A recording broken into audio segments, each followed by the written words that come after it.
So again, good morning, everybody.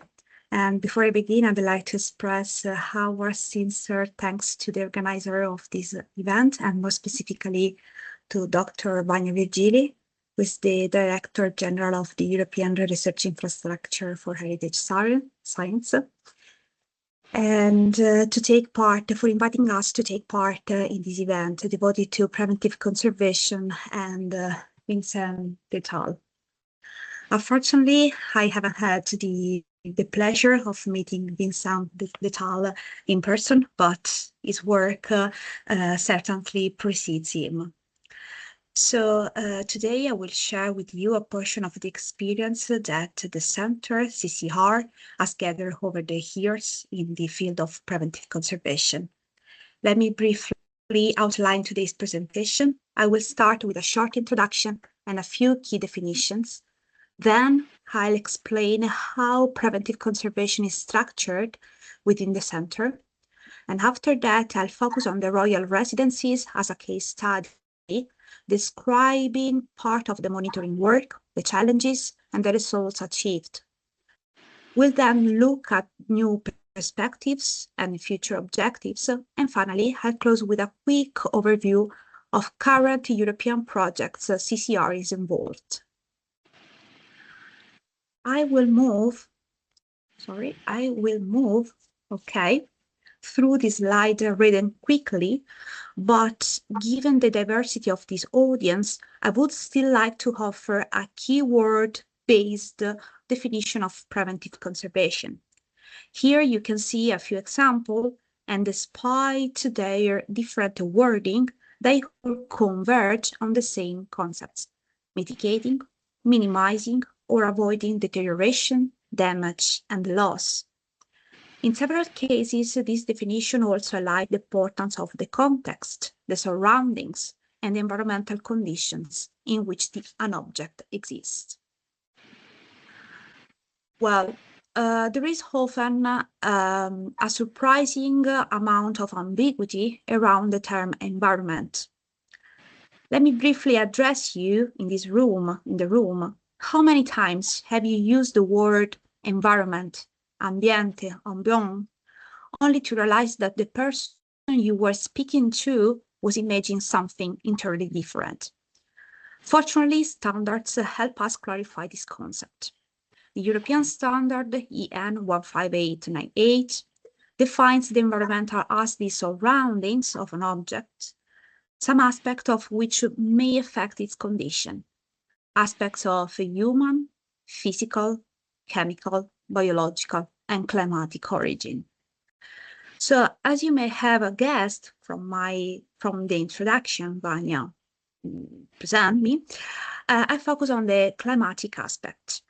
This corresponds to the study of microclimate, meaning the whole ambience necessary to study the factors that directly influence the physical state of a monument and the interactions between the air and the objects. So preventive conservation has been one of the center's long-standing objectives. Through the QR code here, you can explore the website where you will see the extensive expertise in microclimate monitoring and integrated pest management. Beyond these areas, the work relies on other two major pillars: the documentation and maintenance. This framework involves many laboratories and professionals, curators, conservation scientists, physicists, naturalistic biologists, art historians, and more. Altogether, their contribution form the foundation for training programs and the sharing of best practices. Today, I will present part of the experience within the royal residencies. These sites are unique, not only because of their extraordinary environmental conditions, but also because of the vast and diverse collections they preserve. Historical residencies require an approach that goes well beyond the one typically used for purpose-built museums. On the left, you can see the cover of a book that represents the starting point of this approach. I say starting point because our mission, the mission is to refine and improve it continuously through critical self-assessment. The method described in the book focuses on identifying material alteration in order to create an atlas that connects causes with their visible effects. The workflow ensures consistent documentation and efficient action through 3 steps: data collection and systematization, maintenance actions, and final reporting. The hunting lodge of Stupinigi, or Palazzina di Caccia di Stupinigi, is among the residencies we study. Since 2014, thanks to the European project EPICO, already mentioned by Dr. Menu, a documentation and maintenance program has been in place for both the building and its collections. These initiatives also lay the foundations for the ongoing environmental monitoring, active since 2017, which now includes more than 15 thermometers in red and over 10 insect traps for the integrated pest management. All the information gathered through documentation and monitoring converges into periodic and annual reports. These reports allow everyone involved to build a shared knowledge around the objects and the building itself. So, knowledge is indeed the key word of this initial phase. For reason of time, I cannot describe the work of all the colleagues involved, but I can summarize the main challenges we face in environmental and particularly microclimate monitoring. First, monitoring is not a simple act of data collection. This may sound obvious and even amusing to some of you, but it's important to underline that monitoring is not just placing a data logger and reading a number. Effective monitoring requires choosing the right sensor, placing them correctly, which means knowing what, how, and where to measure, ensuring high data quality, running long-term continuous monitoring, and maintaining a continuous attitude of self-criticisms. So try to answer to the question, what can I improve? At the same time, we have to deal with the structural limitation of these historical sites, which make it difficult to automate instrument management and ensure smooth data transmission. What key results have been achieved so far? First, we are building a unified long-term site-specific database. Second, we are fostering a truly multidisciplinary dialogue involving conservators and conservation scientists, both from restoration and scientific laboratory of the CCR, together with the site's managers.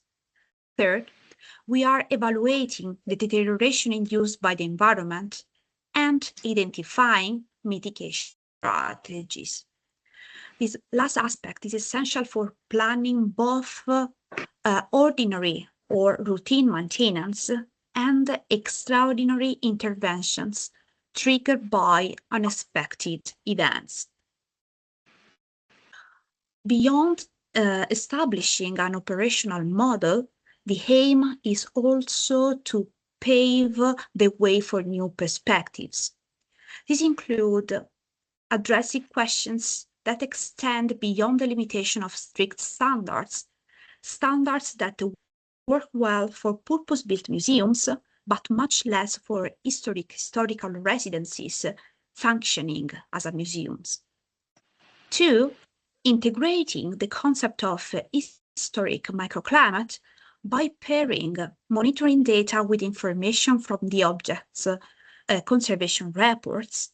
And finally, 3, recognizing how local monitoring intersects with broader systemic challenges such as climate change and insect, for example, proliferation, an especially relevant issue at Stupinigi due to its proximity to agricultural areas.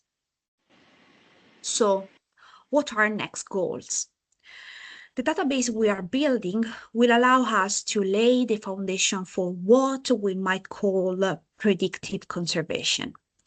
It is essential to understand what actually happens to each individual object, because every object is unique and overgeneralization can significantly increase uncertainty in the risk assessment.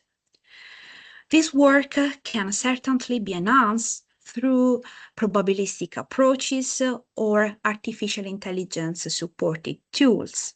However, and in my opinion, this is important, this does not mean replacing the role of professionals such as conservators and conservation scientists.